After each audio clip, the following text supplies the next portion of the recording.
introduce our webinar. Thank you. You're muted, Heather. Thank you. No problem. It's one of those COVID things. So welcome everyone. I hope you're enjoying this beautiful weather, at least here in the Twin Cities. It's a sunny spring day. And welcome to the Integrated Training Education IET 101. We're thrilled to be able to offer this as the first in our two-part IET webinar series. And we have quite a packed agenda today with a lot of our guest speakers. So I'm thrilled to introduce them. We have with us today, we're excited to hear from Brad Haskamp, the State Director for Adult Education. We will also hear from Julie Dinkow perhaps, and she can help answer some questions. Astrid Leiden is here, another person from the Minnesota Department of Education. She's the Professional Development Specialist, and Julie is the Transition Specialist. Patsy from Atlas is here, and so am I. I'm here as the Adult Career Pathways Coordinator. I'm excited to hear from our colleagues around the state. We have Meg Patridge and Kelly Pelham from Hillside Adult Education located in Sauk Rapids today. And we'll also hear from Lynn Thompson, who's from the International Institute of Minnesota, located in the Twin Cities. And we are getting a lot of help from Christine Kelly and Marisa Geisler at Atlas. So it is a team effort to bring this to you. We've planned for our objectives today. So after the webinar, we feel that you should be able to identify the components of IET, those key components that are needed to create that IET. We'd like to make sure that you're able to articulate or understand the process, which includes locating the form and completing the form appropriately so that you can get approval for IET from Minnesota Department of Education. And then we just would like to make sure that you're walking away and you can be able to understand and articulate the value of offering IETs in your program or in your region. There are many benefits, and we're hoping that you can be walking away with a few. And finally, we'd like to make sure that you can locate resources that will help you all continue to support IET programming in your region or in your program. And finally, we'd like to make sure that you can understand we have two excellent IET programs running in Minnesota, the one in Sauk Rapids and the one here at International Institute. And we'd like to make sure that you understand the examples of these two IET programming. They also have been willing to share their applications for IET approval with you all, so you can get a little bit more understanding of the depth that they are working within their adult career pathway programming. Please be able to participate in questions and answer. We'll be using the chat for this feature today. Christine will be monitoring the chat, so any questions you have, please feel free to put them in the chat. And with that, I'm going to turn off my camera and I'm going to have Brad explain some of the key components of IET for us. Thank you so much, Heather. Oops, one moment here. Thank you, Brad. Yeah. So let's talk about the basic components of IET, or Integrated Education and Training. So IET is a service approach that provides adult education and literacy activities concurrently and contextually with workforce preparation activities and workforce training for a specific occupation or occupational cluster for the purpose of educational and career advancement. And that's directly from the Workforce Innovation and Opportunity Act, which is our federal law that governs adult education. And that is where this IET model originated in statutory language. And I also would like to just give credit to Amy Dulcimer, who provided a lot of the material for today's session and the material that I specifically will be talking through. Let's go to the next slide and break down that statutory definition of IET. So first off, there's the three components that need to be in an IET program. There needs to be the adult education and literacy. That could be reading, writing, math, contextualized math. But those adult education and literacy components, or English language learning, that many of our adult ed programs are great and experts at. But that material then needs to be integrated with workforce preparation. So the critical thinking skills, the digital literacy skills, self-management, employability skills. What do these remind you of? Yeah, hopefully they remind you of our ACES Transitions Integration Framework, or the TIF. And so the TIF really helps define, in Minnesota, that's how we're applying that workforce preparation material. And some of that workforce preparation also includes utilizing resources, using information, working with others, understanding systems, and skills necessary for successful transition into and completion of post-secondary education or training, or employment, and also other employment skills that increase in an individual's preparation for the workforce. And specifically then also integrating with workforce training. And workforce training are specific occupational skills or specific occupational sector skills. And that could be skills training, on the job training, incumbent worker training, pre-apprenticeship, or customized employer sponsored training. So those are the three basic components. And let's talk about one other aspect about IET programs on the next slide. Those three components must be offered concurrently and contextually. And that is defined as within the overall scope of the IET program. The three components need to be offered with sufficient intensity and quality based on the most rigorous research available, particularly with respect to improving reading, writing, math, English proficiency of those eligible individuals. It must occur simultaneously. It must use occupationally relevant instructional materials, and the integrated education and training program must have a single set of learning objectives that identify specific adult education content, workforce prep activities, and workforce training competencies. And the program activities are organized to function cooperatively. Let's move to the next slide and talk about how do you develop that program? How do you design that program? These are some elements that Amy Velsomer shared that really are of successful design in the program of an IET. First off, the integrated program development. And this means developing new collaborative partnerships, not just adult education always going it alone. It also means selecting a career training and pathway, and the development of a unified program and systems integration process. With that, you will have concurrent enrollment between Title II, our adult education system, and the career training program. This could be in a team teaching situation like we've seen, say, in Washington State with some of their IBEST programming, but it doesn't necessarily have to be two teachers in the room at the same time. This IET model can happen, and this collaborative teaching can happen in a variety of ways.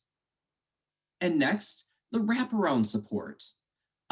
We know that learners learn best when the education is holistic and all of their needs are met. So we want to make sure that the program also incorporates academic advising, career services, and student support.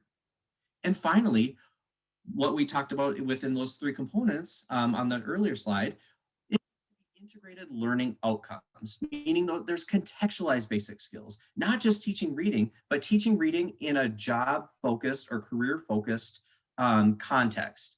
Workforce training, adult literacy, and workforce preparation integrated together. And again, with that single set of learning objectives. So those are four basic design elements of a successful IET. Let's go to the next slide. And here we can talk about the approval process. So you'll see the link here, and I'll put this also in the chat. Oh, thank you, Marisa. You've already done that. We have the form available on our mnabe.org website on the career pathways and specifically that IET page. And there you can download the latest version of the form. But let's walk through that form together. And then we'll talk about how do you submit the form. This form can be emailed to Julie Dinkow, and her email is on the slide. But you'll see that there are 2 pages to this IET approval form. And in order for your IET program to be approved, you need to submit this form, complete the form and submit the form and have it approved. There are basic elements to this form. First, we want to know about the AB program and staff. Career and credentials. What career cluster or career or occupation is this focused towards? What credential will learners obtain by participating in this? And just what's a little bit of what are some of the basics about the career pathway going forward for that individual? Next, partners and support. Who are your training partners? Who are your employer partners? What about support services and any employment placement? And then finally, with that IET, how many total weeks is the actual program? Total hours? What is that class name in SID? And also, who's funding? How much funding is there for that training component? So that's page 1 of the form. On page 2 here, you can see that what we also need to see is that single set of learning objectives, writing those out. I will say that in previous iterations, when we have reviewed these forms, the number one thing that has been wrong, that has been incomplete, have been there has been no single set of shared learning objectives that all of the educators within the program or all the trainers within the program have shared. So please pay attention to that single set of shared learning objectives. And please spend some significant time with your partners in developing that single set of shared learning objectives. And then next, we'd like to see a little bit of how are you defining the adult education and literacy instruction?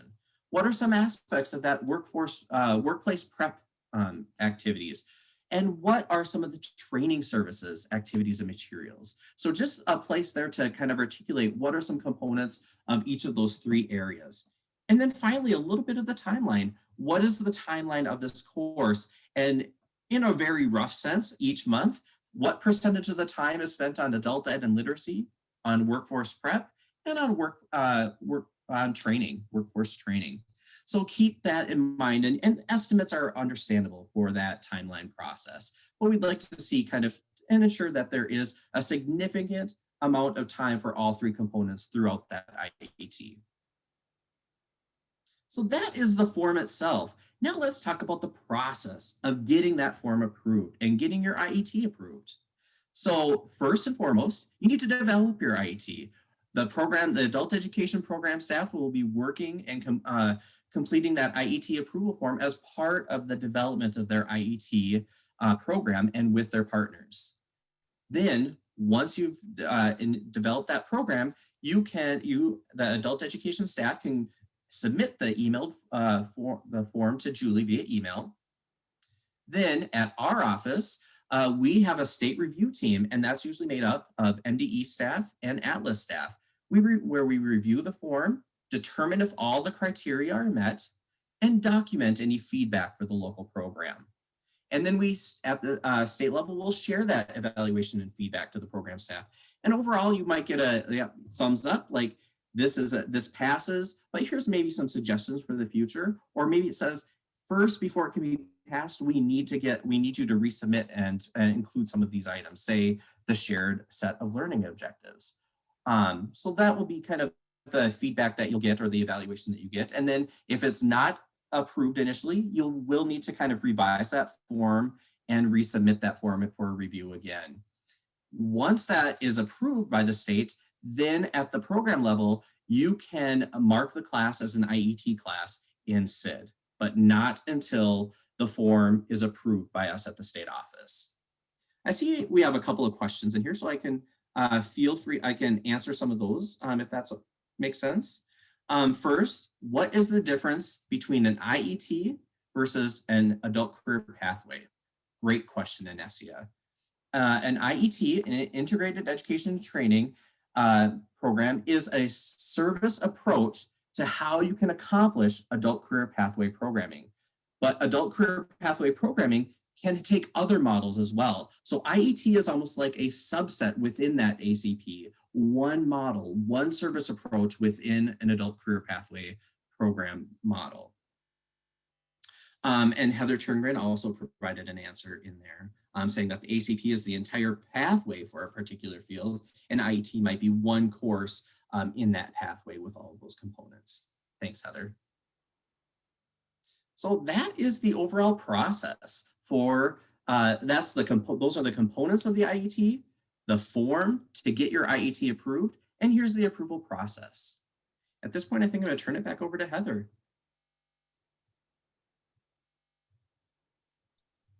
Thank you, Brad. And also thanks for the great questions. If anyone else has a question, please feel free to put it in the chat. Yeah, I like to think about ACP as the entire pathway and IET, as Brad said, is one model. And it almost is the best practice because you've got those wraparound services that really help to support students that you might not be able to provide within an adult career pathway.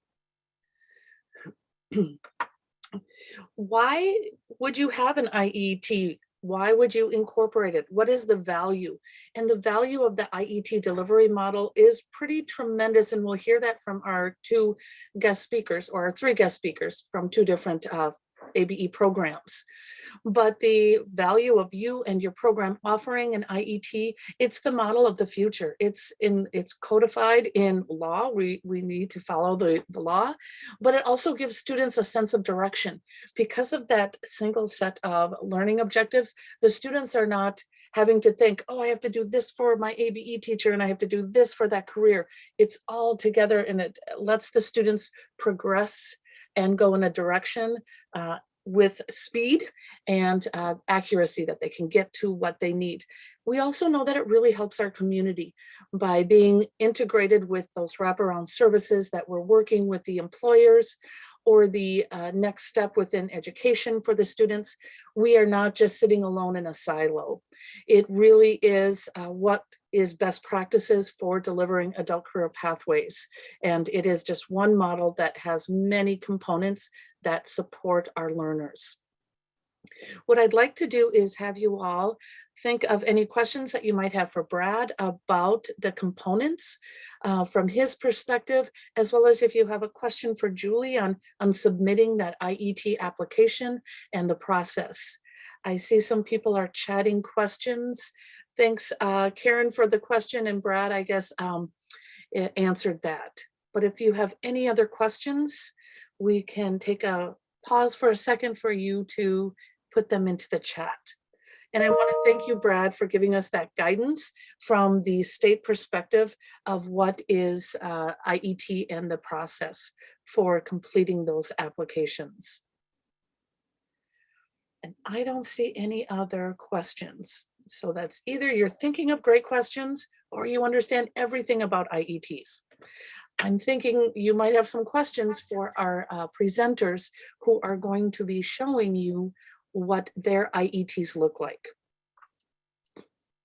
We are going to be having voices from the field. We have two different programs showing their diverse delivery models for IETs, but they are all incorporating the components. I see Karen has her hand raised. Karen, do you want to ask a question? Please feel free. So we have a new training that we started, and we're just in the beginning of it. It's the first time we've ever done it.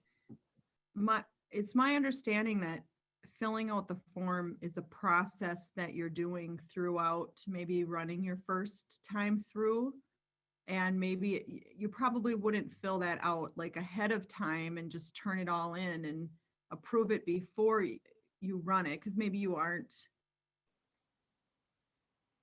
I guess what I'm asking is, should we be getting this filled out with approval before we run a program, or is it a process we're doing while we're creating the program? Because I don't know that I would be able to fill that out ahead of time. You know, I think I'm going to defer to Brad and or Julie for that answer. I understand that you might not be able to fill it out, but they might have a better idea to answer that question, if you don't mind, Brad. Absolutely. Happy to help. So Karen, we're hoping that you're keeping that form in mind and a lot of those components of the form, because that form is not developed to is not developed to be a bureaucratic thing. It's actually kind of trying to contain all of the successful components or the required components of an IET. So we're hoping through the program planning process, the program design process, that you will be able to kind of fill that out with your partners as you're designing the IET. Now we understand that sometimes the program takes off and all the components are not quite there, and you're still kind of putting some of those final pieces together and kind of As we've often said with many other aspects of our education field, you're flying the plane or you're building the plane while you're flying it. And so we understand if you don't have everything kind of complete fully by the time you run it, but we're hoping that as much of that, if not all of that, is in at least draft form before the program starts. And remember that you cannot mark that class as an IET class until that form is approved. So we're hoping that approval comes like right before the class is offered or towards the beginning of that class being offered. Great. I hope that answers your question, Karen. That's a good question. And other people might have that same question as they're planning for future IETs in their adult career pathway programming. So at this time, I am thrilled to pass it along to Meg and Callie, and they'll discuss their IET as well as the process that they use to get it approved. Hi, I'm Meg Patridge up in Sauk Rapids, which I like to refer to as a little village upriver. We're on the Mississippi. And I'm here with Callie. I think Callie's here. Yep, I'm here. Hello. Great. And I think it's really interesting, Karen, first your question. We did our IET application before we offered the class. Will we modify things? Yes, absolutely. But it was a helpful planning process. And we're going to take you through some of that right now. We'd like to start by showing you a really brief video that kind of gives an overview and kind of a flavor of what we do at Hillside Adult Education. You can go ahead and play that now, please.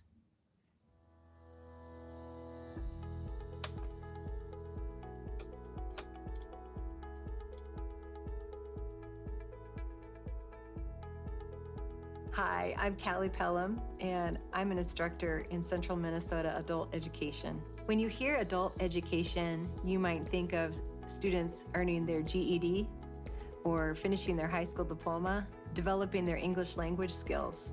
And adult education is those things, but it's also more than that, because our programs offer students the opportunity to enter career pathways. We offer courses that allow students to gain skills and credentials that they can use in the local labor market. For example, we offer courses in healthcare careers, manufacturing, and education. Our classes provide valuable workforce certifications, credentials, while also giving students the opportunity to earn school credit. I love seeing students develop real-world skills that they can use in all aspects of their life. My name is Jacob, and I am a youth career planner on the youth team through Career Solutions in St. Cloud. The thing I love the most about my job is meeting new people, figuring out what their goals are, helping them succeed in life, and then watching them in that journey overcome hurdles, overcome barriers, and to kind of get to our end result and to see the smiles on their faces once they achieve those goals. Different services you can receive through the Career Force Center may include resume preparation, interview prep. We can help clients obtain their GED or high school diploma. We can give them one-on-one services. The biggest thing is we kind of work with clients and put a plan together moving forward. While we work with our clients through Career Solutions, we look at the labor market information for in-demand occupations, and we'll partner with Adult Basic Education to obtain those credentials or certifications. That credential could be Parapro, Blueprint Reading, OSHA 10, or even CNA prep work. A number of different things we can help to support that client during their training journey.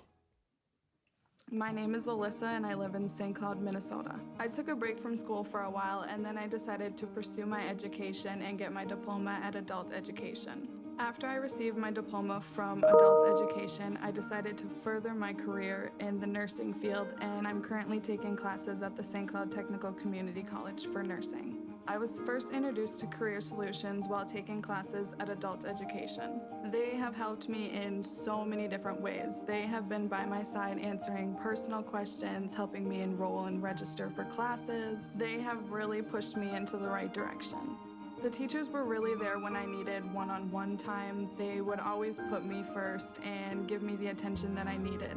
Even though things were difficult at times, what kept me going was the support of my teachers. If it wasn't for Career Solutions, I probably never would have been interested in college. With the support that I've gotten, I feel like I'm even closer to becoming a nurse. If you're ever considering coming to adult education, I would definitely recommend it. They have helped me in so many different ways, and they have really supported me by answering any single question that I had.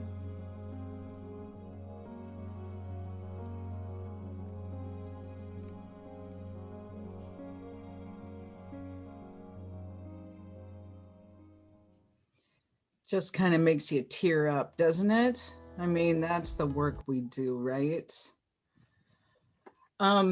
So what we have done in Sauk Rapids, which is kind of, a suburb of St. Cloud, that's why we have all of our St. Cloud partners there, is we've developed, one of the pathways we've developed is in healthcare. And we have started out, at the basics, and I will go over that kind of briefly, but the IET class that we have developed and we have IET approval for is on the kind of top end of that pathway. We teach something, Callie teaches something called Healthcare Core Curriculum. It was actually developed through Health Force Minnesota, which was one of the MnState, that system formerly known as MnSCU. It's a center of excellence. So they actually provided the curriculum. So where many people and in many parts of our pathway, we work directly with an employer to identify the skills that are necessary for certain jobs and for certain classes that we offer. This one was provided, we rent it, provided by the MnState system. And so it's recognized at many universities or campuses across the state, and they can give college credit for the classes, even when ABE students take this class through our program. We can go to the next slide. So this is a sketch of our entire pathway. So we start with kind of, mid-level ESL classes and embed CPR, first aid. And then we kind of move up. We use other curriculum that we found through the Atlas Library for our pre-nursing class, which Callie also teaches, using Nikki Carson's book on the pre-CNA training. And then we move up into healthcare core curriculum. And we're kind of seeing there might be a little bit of a gap there between that pre-nursing and the healthcare core. But, we're always figuring things out and modifying. So we'll be looking at that. But the course we're talking about today is the healthcare core curriculum. Next slide. So the healthcare core is recognized as such. In fact, they teach the same curriculum at all of these colleges that you see on your screen.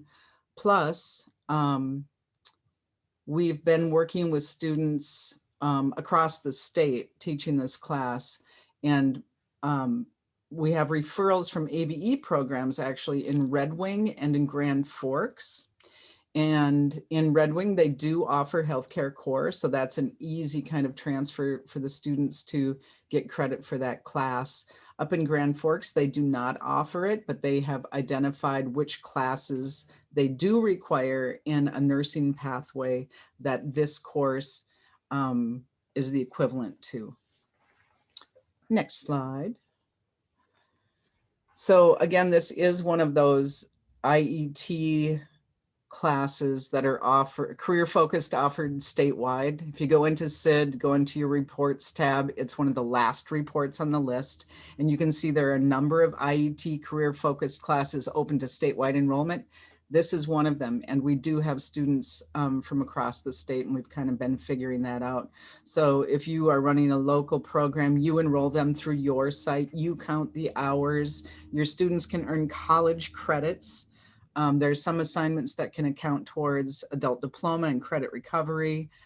And then you essentially would be providing that support for the student locally, right? So they could access your computer lab, if they get stuck on an assignment that they need somebody to sit at their elbow and help them with it, you can help them with that. Count those hours as lab hours, however you record drop-in help. And then the course is delivered on Schoology, and Callie records all of the lessons so students can go back and view those if their schedule doesn't work out to do it in real time. And then all the assignments are in Schoology as well. And there is a link on that slide if you have students you want to register. So for that wraparound services part, in some ways, some of the ABE programs are offering that. But you heard in our video that we also then partner with out of school youth programs, who has referred many students to this class. We work with Voc Rehab, and they've referred a number of students as well, and they're providing the wraparound services in those cases. So as far as the components, wraparound services from other ABE programs, in a sense, and other workforce partners, the shared learning objectives were actually created. Well, I shouldn't say the shared learning objectives were created. I would say the employer, the workforce learning objectives were provided through the tech college system, whose job it is to work with our employers, right, throughout the region and identify what's necessary. And this being a statewide curriculum, it can work for your students as well. Next slide, please. Thanks. So I'm going to let Callie talk a little bit about the hardest part, I think, in filling out that form and creating this class, and that's really identifying those shared learning objectives. Thanks, Meg. Meg and I have been working as a team through this whole process. And so that's why we're partnering together to share with you. And so from Meg, you can get a little bit bigger picture. I'm going to share some of the process that I went through for filling out or completing the form, which wasn't just completing the form, really it was developing the IET course. And as Brad said, the form does help guide that process. So some of the tips that I wanted to share with you as you're looking forward to this and thinking about developing an IET course is to identify those shared learning objectives. And it has been stated already that that can be very challenging. Looking at the example of the healthcare core, that those objectives were the objectives that we received were not ABE objectives. They were nationally and statewide objectives that were developed by primarily professionals in the healthcare field. So the healthcare core class is often taught by a nurse. And so I am partnering with a nurse educator, someone with a doctorate in nurse education. So that is very helpful to me. And I am developing my learning objectives around the content of the course. What are the objectives for the course? But then pairing that with what are our ABE objectives? And I'm going to the ACEs and the TIF, and I'm looking at, what are those standards that we need to meet as ABE professionals? And looking at the CCRS and, what are those academic skills? And the form, if you click on the link and you reference our form, you can see how it's laid out in 3 different categories. And so it's looking at the academics with the CCRS and the TIF with those workplace skills. And then looking at the workforce portion of it and how are we going to apply our learning to the workplace. And then after, it's a process. And I just want to give you a picture. If you could imagine with me, you're in my classroom, which that video helped you to imagine a little bit of what our school here at Hillside looks like. And Meg and I had a long table. This was before COVID. And we laid out some of our standards and we're looking and comparing, how do we match these standards to the objectives? And then, looking again, how, thinking of our our particular situation, we don't have a simulation lab in our school, but that's something that we would like to have. And I'm talking to the nurse educator, and she's looking at, how can we recruit and get grant funding so that we can have more simulated type materials. But looking at your objectives, where are you going? That's, again, we as educators, we want to think about, what do we want our students to have at the end of the course? What is the goal? What is that? Where are we going with this? And then we can break that down into, what activities are we going to do? What are we going when are we going to be able to say that we've reached success? So looking at what kind of activities you use, you can think about, what are those strategies that you already use that is best practice for your students. So I go to some of those that I feel very confident in, using graphic organizers, using discussion. And then I would just want to add, there's another layer to this year in particular, because we were online, where our this healthcare core class was offered completely.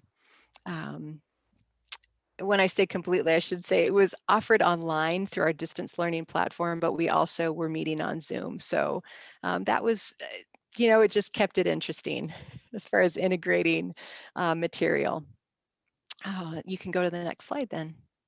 Okay, so you see at the bottom, there's that form is linked again. So you can look at that. But I wanted to share with you examples of those learning objectives, just because that does tend to be a challenge.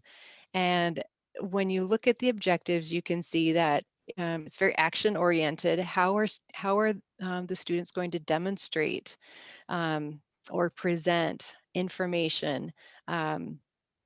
Can students effectively communicate in a variety of contexts and tasks with clients and team members? And so then we're integrating the TIF and the CCRF and that. And the second objective, where students are having to present a description of ethical and legal responsibilities as primary caregivers in various healthcare settings. Notice that these objectives are very broad, but they are applied to individual lessons. And again, this particular webinar is an introduction, so I won't go into a lot of details, but again, you can look at the form and see some of that. But I do hope that helps you.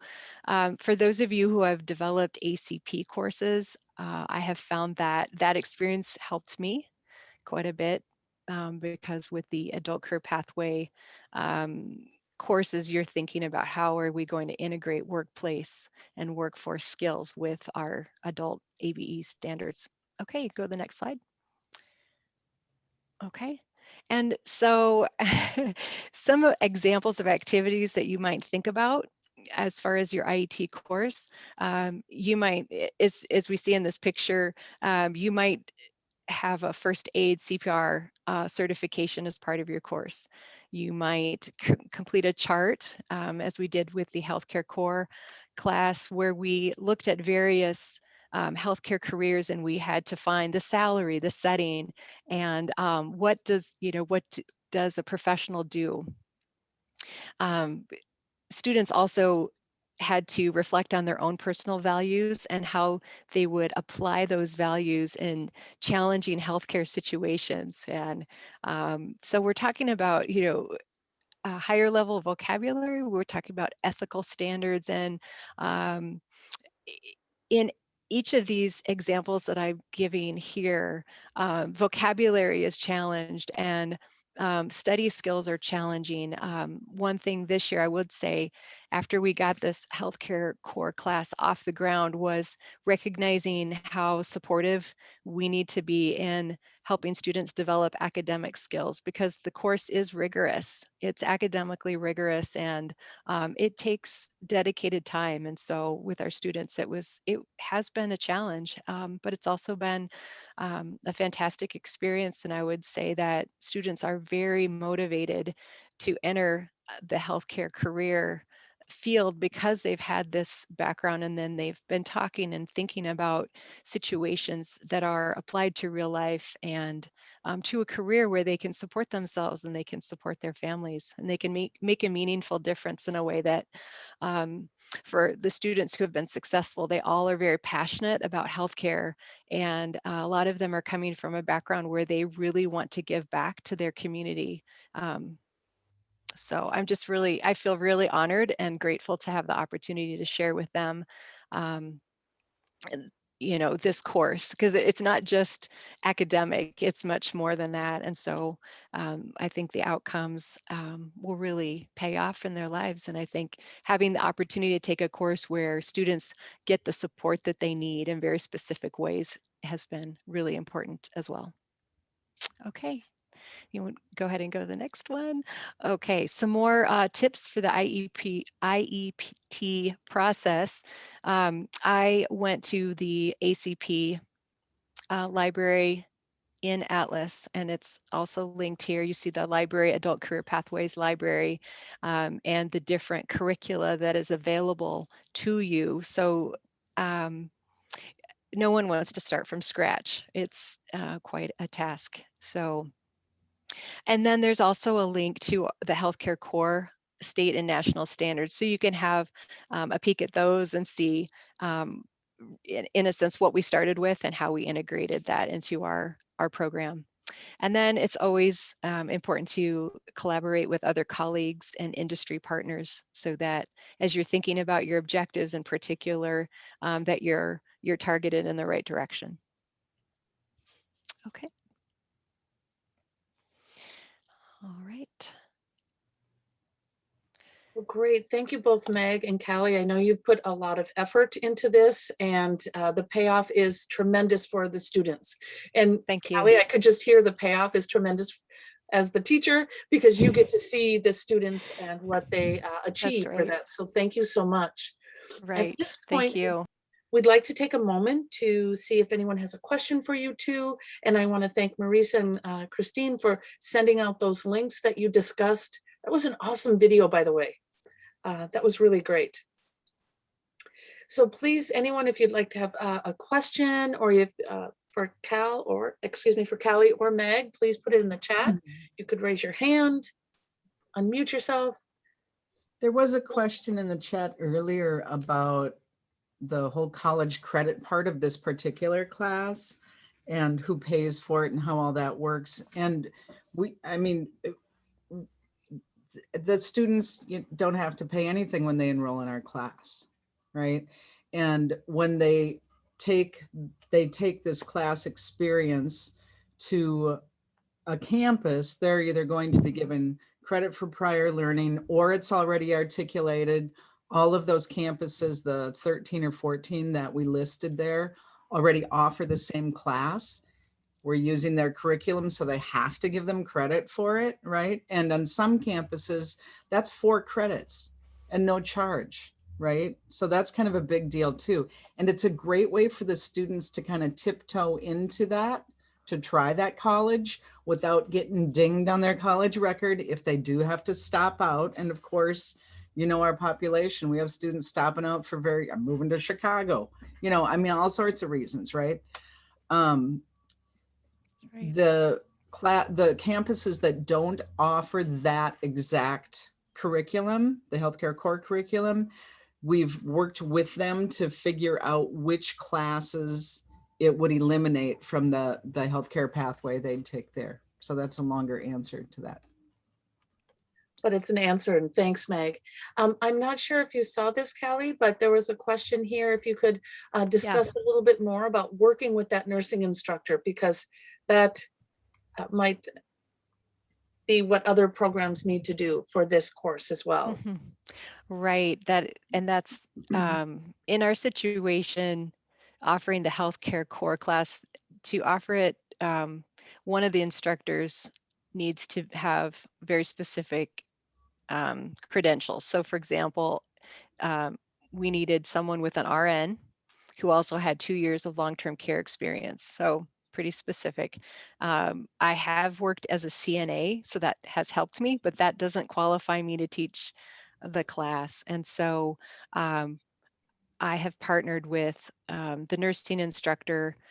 Thankfully, she reached out to me originally because she wanted to have an opportunity for her students to participate in a cross-cultural experience. And so her students were invited into our class to share in our pre-CNA class about just some basic, like how to give up blood pressure, how to take a temperature, taking a pulse, those kind of things. And so so she brought her students in to partner with us. And then when we were looking in or researching how to offer the healthcare core, looking at the requirements, then I reached out to her and invited her to participate or co-instruct with me. And so what does that mean? That doesn't mean that she comes to every class. She's not on every Zoom meeting. She's a resource for me. I've gone to her several times. Students can also reach out to her, so she's a resource for them. Um, she gives me guidance as far as my objectives and some of the just some of the challenging situations that come up, and I can ask for her guidance. And she, when the students receive their certificate, they'll have her signature as well. And so we're really grateful to her, having her not only as an RN, but she's also a nurse educator with, she just happens to have a, doctorate too. So that's a fantastic partnership, and I'm grateful for it. Thanks, Callie. There's another Okay. question, and I'm not sure if this would be better answered by you, Callie, or Meg, but Shelley asks, did you share how many hours the course is? What Okay. days and times is it offered? It might be on that form that was chatted out. Would it have been on the IET form? Did it get into that level of detail? I think maybe it did, but I I can don't tell know. you, I can Yeah. answer that one. And Mhm. Kelly, you can jump in if you have something. Sure. The course in total is 90 hours. And that really comes out to be like 6 hours a week, right? And some of that is online discussion, some of it is written responses, some of it is if they weren't able to attend the live class, it's watching that video of the lesson. And next year, Callie is planning on recording all of those lessons so students can really just go in and view that as whenever they're ready to do it, right? So it's going to be really free. This year we offered it, so it was live Zoom on Friday mornings. And we thought, hearing about what some other programs were doing, that putting it all in one morning rather than an hour every day, students might have a better chance of being able to modify their work schedule or just carve that out. It still proved to be problematic. And some of that was COVID, right? Kids at home, whatever. We had, I think we had 7, we haven't done our final report. We've only offered it this first time. We had, I think, 17 people express interest, maybe 12 people enroll, or 11 or 10. 15. And I think we're going to have maybe 5 that finish the entire course. Now, we've had one student who ended up in the hospital with COVID, and we're going to give, because the course is 4 credits in total, if you offer the entire curriculum, we can chop that up, right? So for the student who ended up hospitalized, she's going to end up completing 2 of those credits, right? So we're finding ways, to work with it and modify and make it better like we always do. And of course, this year, being the first year we offered it, we learned a lot by going through the experiences, and you can fill out the form and you can think through how you're going to apply it. And I think there's places now where we can, having offered it once, where we can strengthen what we offer for the students. And I think, if anyone's curious, if you have more specific questions about that, I don't know if our email is available. I could add that, but we're happy to I'm going to answer be questions. sending out some information to see if we have any other interest around this state. It turned out that down in Red Wing, they didn't have to offer much support to their students at all, but they were ABE students who were working on their GED at the time. Up in Grand Forks, we have an ESL student. Is she level 5, Callie? No, 6. She is 6. Okay. And she's been getting a lot of help from her teachers at the ABE center up there, just in like, figuring out how to respond to those questions, etc. Right. I'm just adding something in the chat, but basically students can access the material anytime, 24/7, which is a strength. And when we offered the classes, it started out, the classes were very popular. We had a lot of participation, but as the course went on, that dwindled. So that's why we're recording and posting it. But again, there's a lot of the detail of it. And just as far as, how are we offering the course? We could say it's an online class. Great. And Kelly, if you'd like to, you could put your email in the chat. Yeah, I glad believe to do it's on that. the slideshow as well. Okay, great. And people can always reach out to me or anyone at Atlas, and if you don't mind, we can forward that information. But I want to thank you for explaining the process and also the successes that you've had. Thank you. Yeah, now we're going to move to someplace a little bit further downstream, not upstream from you all, and we'll listen from Lynn Thompson, who's at the International Institute, and she's got not one, but 2 different IETs to discuss with us today. So with that, I will give it to Lynn. Thanks, Heather. Yeah, so as Heather said, I'm Lynn Thompson. I'm at the International Institute of Minnesota and the program manager and instructor for the Hospitality Career Pathway. And in the Hospitality Career Pathway, we have 3 key classes that we offer: housekeeping, dietary aid, and professional leadership training. And the intention is that students can start at entry level, very low levels, and work their way up. We also have at the Institute a medical careers pathway and nursing assistant training that students are also able to go into, but that's not my program. So in the Hospitality Career Pathway, we have 80 participants, and actually we've seen throughout COVID and being able to teach classes online that our participation has gone up. We've had increased enrollment, which has been pretty exciting. So here's some pictures of our classes and our graduations. These are all obviously pre-COVID. We try and have really hands-on classes and get students some practical experience through all of the training that we do, which is why IET just fit in so well into the curriculums that we already had going. Let's see, so I'm going to talk today about 2 of the classes that we have. The housekeeping training is a 6-week in-person training, and it's still in person even throughout COVID. We've done it in person, and we've been able to teach at a hotel and at a local nursing home as well. And then our dietary aid training class is a 4-week class. It is online, but we do offer 3 days of in-person practical experience, which has been very helpful. These 2 classes kind of go at the opposite end of the level as the classes that Callie and Mag were talking about. So these are intended for entry level positions, people with low English level skills. Maybe they're looking for their first job in the US, or just looking for to get into a career pathway.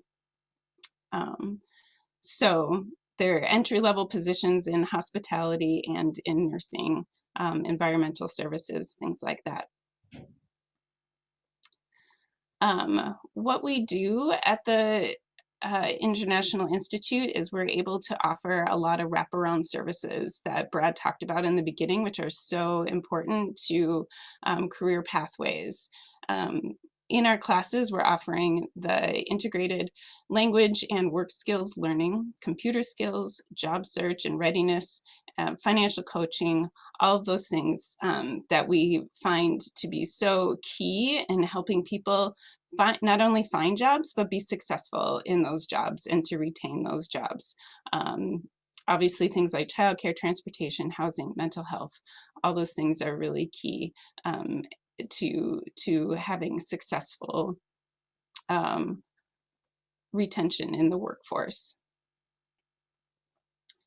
So I want to share with you some examples of our single set of learning objectives that I included in my IET application. And I think that link is going to be provided for you that you can look at those. So our dietary aid class, we're looking for students to learn the basic skills of the job of dietary aid. I also wanted to mention too that the things that we're teaching in our class are non-credentialed. So the students, we are not doing like a full training that's going to get them a credential in dietary aid. There is no such thing.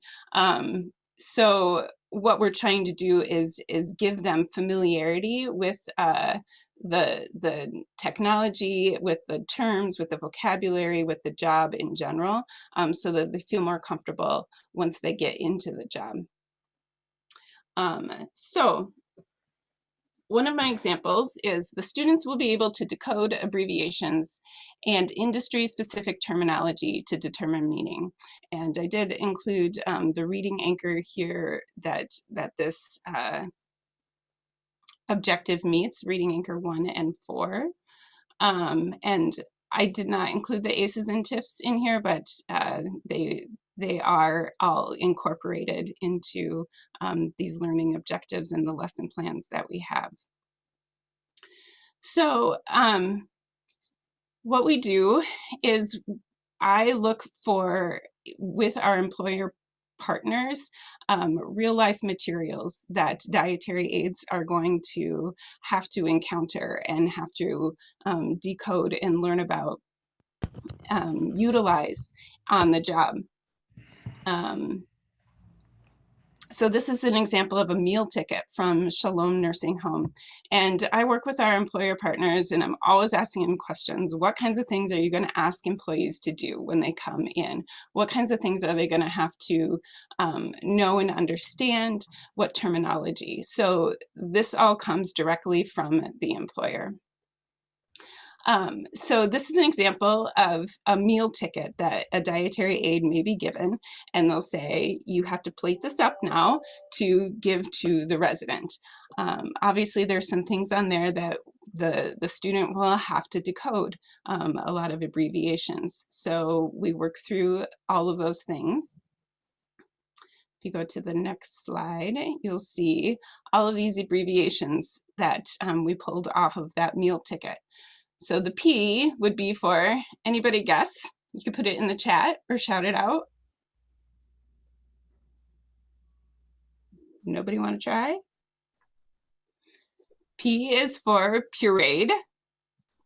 GR would be, anybody else want to guess?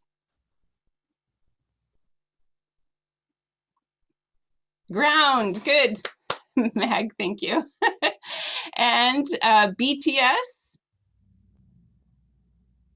bite size, good. And CH is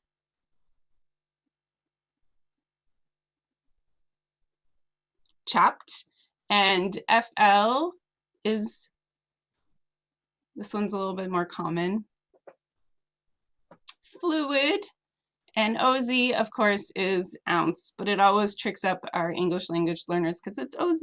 Why do we use OZ? I don't know. So So this is giving them those decoding skills that they can utilize when they encounter something new. Every job is going to be different. Every nursing home is going to use slightly different abbreviations and different forms. They may not have a meal ticket. They'll have various different kinds of menus. But through this process, through the lesson, we're teaching the students those decoding skills. How do you figure this out? Asking questions is a big part of that. Looking for context within the rest of the form.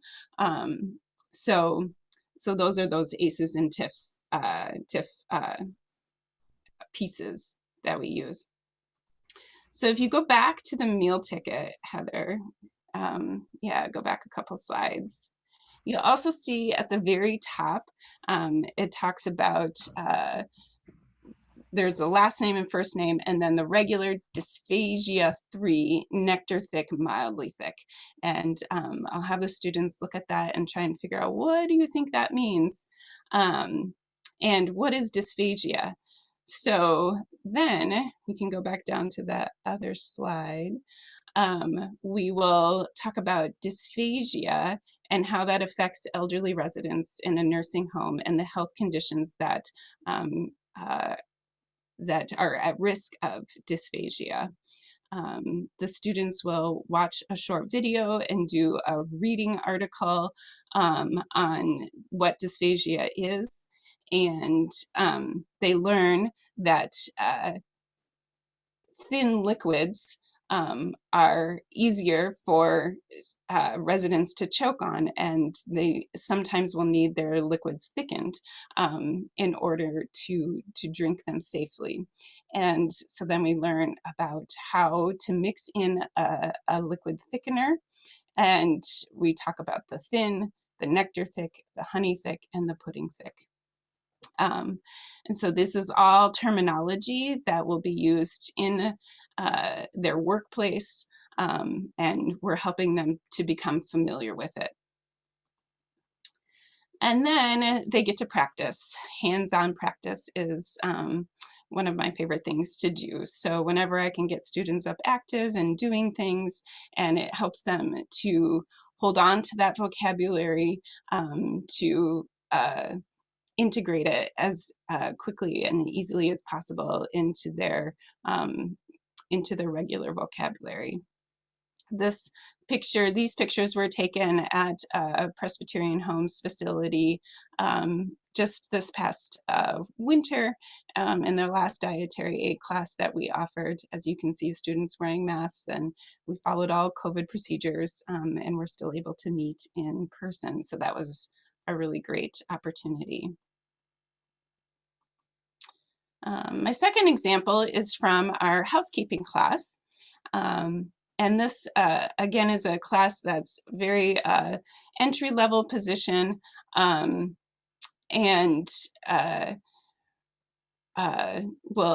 for students who have a low-level English abilities. So my single set learning objective is the students will be able to identify items on a cleaning cart in plural and singular form. And this will hit language anchor 1 and 5 and speaking and listening anchor 6. So we start with the cleaning cart, and we stock it with all the things that are on a normal cleaning cart, either in a hotel or a nursing home. And there's so many things, so much vocabulary, and that's always a hard thing to deal with, especially with low-level English speakers. So we help them to categorize all of those pieces of the cleaning cart into different categories to help them retain that vocabulary a little bit more. And then we look at identifying the singular and plural forms of the nouns and using the proper verb agreement with those things. So we have to ask the question, where is the shampoo? Or where are the towels? And practicing all those grammar skills. And then we add in the speaking and listening by requesting items using walkie-talkies. And that's always another hands-on activity that they have to do. And you really have to speak clearly and loudly into the walkie-talkie to be able to be understood, and also asking for clarification when you don't understand and repeating all of those things that are just good language skills, but also workplace skills as well. So how does IET benefit so there's three kind of groups that we are looking at the benefits for, and Brad kind of hit on these at the beginning as well. But the benefits of IET to the program for me have been the process of creating those single set of learning objectives. It assures that we are providing the most useful teaching that we can for our students, that it's specific to the work that they want to do. Again, just as that contextualized learning, we know as good ABE educators that they will retain that language longer if they can put it into use right away and to practice it. It's useful to their life. And it also helps us to focus our lesson. Like I said, there's lots of new vocabulary, but we really try and determine what vocabulary is really, really important for the job and for them to be successful in interviews and working with coworkers and supervisors, things like that. And then we have the benefit to the students. Confidence, I would say overall, is the biggest benefit to students. It builds that confidence because they're familiar with the terminology and they can go into those interviews and that orientation, and it's not the first time that they've heard all these things before. I always know that I've done my job well when a student comes back and says, "Teacher, I went to the interview or went to the orientation and they asked me all the things that we learned in class and I knew what they were talking about." So that they're excited, they feel competent and confident when they go into the workplace, and that makes a huge difference in their being able to retain that job. They're using language in real life situations and helps them to get a better idea of what the job will entail overall. That just is really important. I have a couple examples of the benefit to students here. So this first picture here is from our hospitality class that was taught last fall at a hotel in Roseville.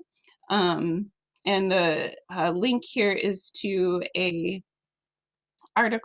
blog on our website about these hospitality students and how they just really found that confidence in the hands-on training that that was provided, and how that just helped them in their life, in their interviews, everything like that. And then Rose here is one of our dietary aid graduates, and she just speaks so eloquently about how the training helped her in the job immediately. She could recognize the words and the terms, and she felt confident with it. Rose started as a dietary aide at a nursing home, but was very quickly trained as a cook at the nursing home, which was her dream job. That's what she always wanted to do. So that was just a really great example of how learning that terminology and the practicing the skills of dietary aid helped her to achieve her career goals. And then lastly, the benefit to the employers. Job seekers are more prepared for the workplace, and the employers love that when they get in there and they know what they're talking about. And employers are also able to showcase why they are a good place to work. We're always bringing students to the employer or bringing employers in to do mock interviews or talk about, do job fairs, different things like that. So employers really try to put their best foot forward for our students, which is awesome. Employers trust our recommendations, so we have that connection that once they're finished with the class, we're able to place them in employment, and the employers know that they've been trained well. And then we also offer follow-up services to the employers. So all throughout that first year of employment, we're checking in with the students and the employers. They're always able to reach out to us and communicate to us whether or not they're having miscommunication problems, or if they're having difficulties on the job at all. So that's also a huge benefit to the employers. This is a quote from Ben. TPI Hospitality is one of our big hotel employer partners, and he has been a great resource to us. And he just, states that they have to do less training for the new employees when they've been trained through us first, and that saves them money. And Ben is always famous for saying all of TPI is it's a win-win situation. And so whenever we can have a win-win situation, that's what we're going for. So I think IET is a win-win-win situation for the students, for the program, for the employers, all around. And it's been a really good experience for these two classes, and I can see how it just can be integrated into all of the classes that we teach.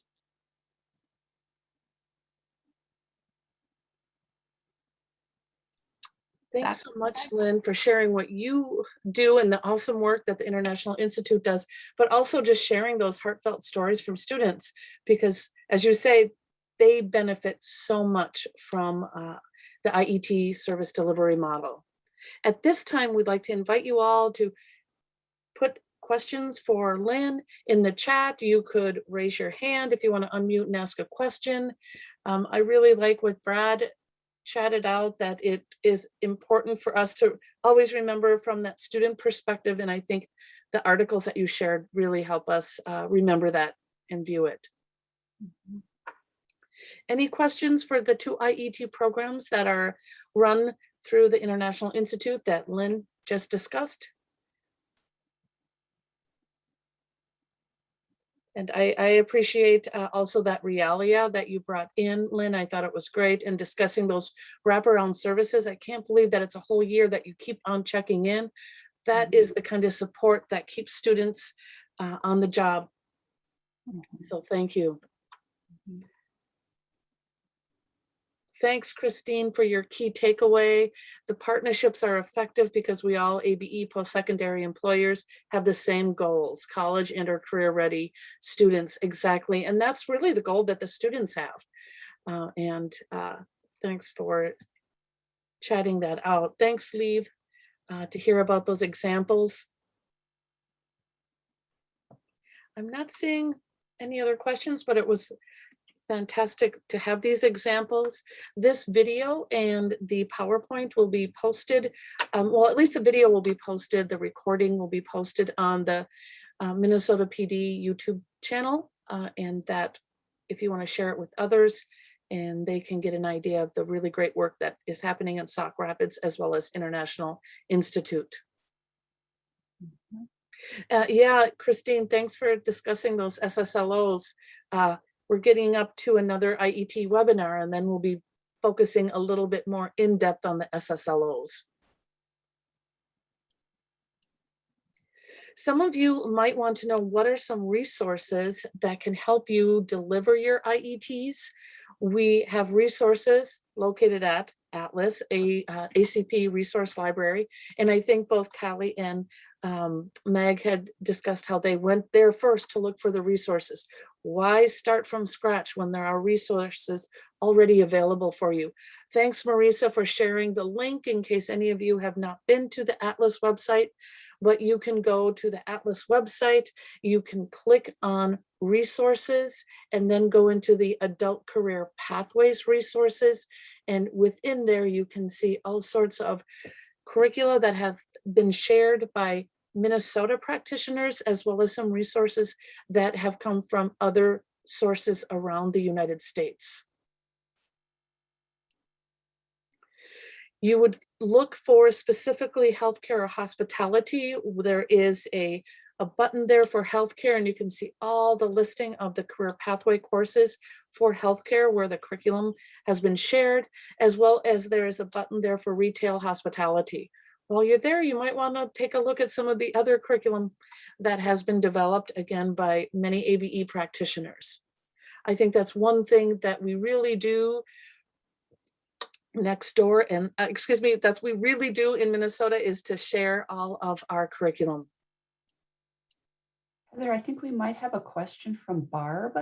Oh yes, what is the question? I'm sorry, I didn't see it.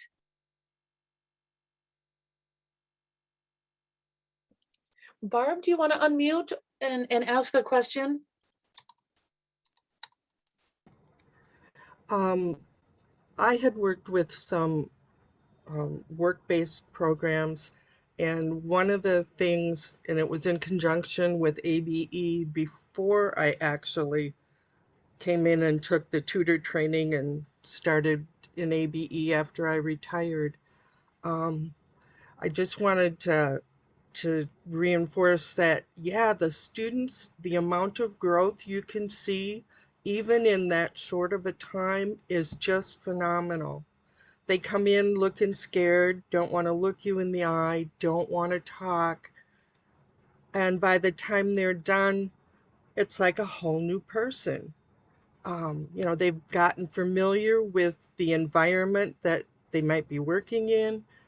They've gotten to learn vocabulary. It all works together so well when it's put together well, like these programs are. Thanks for noticing that and sharing it. I'm sure Lynn and Meg and Callie will be like to hear. Yeah, it is so inspiring to hear. And again, I think back to what Brad was saying. This is the reason we're here, right? Is to support learners, and we have to think about their growth. So thank you for sharing that. You're welcome. If you'd like to, perhaps you have already joined the Mighty Networks, which is the Adult Career Pathways networking site that moved from Schoology to something called Mighty Networks. So I'm going to invite you all to read the article that Marisa is putting into the chat. She wrote the article on how to sign up and get that free account. Within the Mighty Networks, this is a networking area where you can be posting information that you want to share with colleagues around the state, depending on the different areas. I'll be posting shortly the video that Callie and Meg shared with us from their program. I just think it's great for us to see what is out there. And there are many different resource groups that you can join. I'm going to invite you to join the Adult Career Pathways, which also includes IET. We have some events coming up shortly all around Adult Career Pathways and IETs. This was our first kickoff IET webinar for this school year. We'll have another one coming up, but next week I'm going to invite you all to join us for the Adult Career Pathways webinar number 4. It will be focused on networking within manufacturing adult career pathways, a little bit different than the dietary aid and the healthcare and the hospitality, but there are a lot of career pathways and jobs in manufacturing. So we can hear from folks at DEED as well as an ABE practitioner within the manufacturing adult career pathways. We also have something coming up on May 26th and 27th. It's not sponsored by Minnesota ABE or Atlas. However, they have reached out to us to get some information and input on the Adult Learner Institute. It is sponsored by Dakota County Technical College and Inver Hills Community College. I invite you, it's a free virtual event to learn how to make those better connections with our colleagues over at M-State. The Designing IET program, the Single Set of Learning Objectives, or SSLOs, is our second IET webinar, and that will be happening on June 3rd. We have guest speakers coming in nationally who will help us guide practice through creating and understanding the SSLOs. As Brad discussed earlier, that seems to be a sticking point for a lot of people completing that IET form. So please join us for that. And always, we want to encourage folks to join the Summer Institute. This year will be virtual. It will be on August 18th and 19th. I think you can still even submit a proposal if you'd like to present on information around ACPs or pretty much anything. And if you look into the chat, Marisa has chatted out a link to the webinar, a link to the Adult Learner Institute. You can also get a link to the IET webinar. And thanks, Astrid, for letting us know that the proposals are due on May 31st. So you still have a little bit of time. And finally, we just wanted you to note that we have an IET design camp opportunity. So if you are in the beginning of designing this IET work, and if you're interested in joining a small team to work with national leaders this fall for the IET design camp, anyone interested should send an email to Patsy. It's a very small group, and there are a lot of interested parties throughout this United States who will be joining this IET design camp. So any of you who are interested, you can join it. It's a small team working with national leaders on understanding a little bit more about designing IETs. Thanks for sharing that information in the chat, Marisa. And with that, we might end a few minutes early. I want to thank you all for joining us. I want to give a big round of applause. You guys can use your chat or your hand clap to Meg and Callie and Lynn for submitting their IETs, getting them approved, and then coming here to share their whole IETs with us. And thank you also, Brad, for sharing that information from the state perspective. I want to thanks for all of the information. We'll stay on. If you have any questions, you can chat them out. But I want to thank you all for joining us for the first of our 2 IET webinars.